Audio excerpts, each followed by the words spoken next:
Je ne pouvais pas lâcher. Yannick Aleno révèle ce qui l'a fait tenir après la mort de son fils, Antoine. Mercredi 31 janvier, Yannick Aleno était l'invité d'Anne-Elisabeth Lemoine dans cet avou pour évoquer l'adoption d'une nouvelle loi sur les délits routiers. Le chef étoilé a évoqué avec émotion la mort de son fils Antoine, renversé par un chauffard, révélant ce qui lui a permis de tenir après le drame. Le 8 mai 2022 restera une date gravée à tout jamais dans le cœur de Yannick Aleno. En ce soir de printemps, son fils Antoine, 24 ans, est percuté par un chauffard alors qu'il circule en scooter près du pont de l'Alma, dans le 7e arrondissement de Paris. Le jeune homme décède sur le coup, tandis que le chauffeur du véhicule prend la fuite avant d'être interpellé par les forces de l'ordre. Une nuit de l'enfer pour le chef étoilé. Mon fils est mort en bas de la maison, je l'ai vu dans son sang, c'est un attentat en fait, c'est un vrai attentat, expliquait-il encore ce week-end dans 20h30 le dimanche.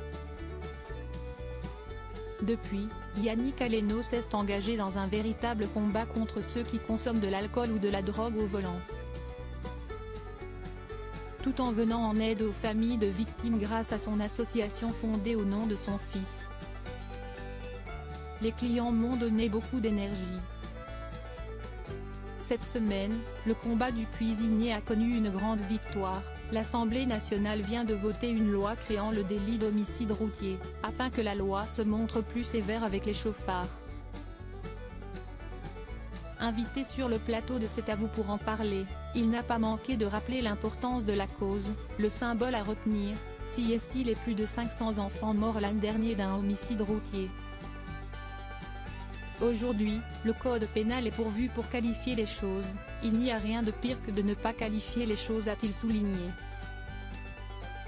Mais Yannick Aleno n'a pas échappé à une question d'Anne-Elisabeth Lemoine sur sa propre expérience suite à la mort de son fils, lui demandant ce qui lui avait permis de tenir face au drame. Mon père qui m'a dit reste droit, j'arrive, mon fils, ma fille, ma femme, l'amour de tous ceux qui m'entourent, les clients m'ont donné beaucoup d'énergie. Je ne pouvais pas lâcher, a-t-il listé, ému. Aujourd'hui, il souhaite mettre sa notoriété au service de la cause. Pour honorer au mieux la mémoire d'Antoine,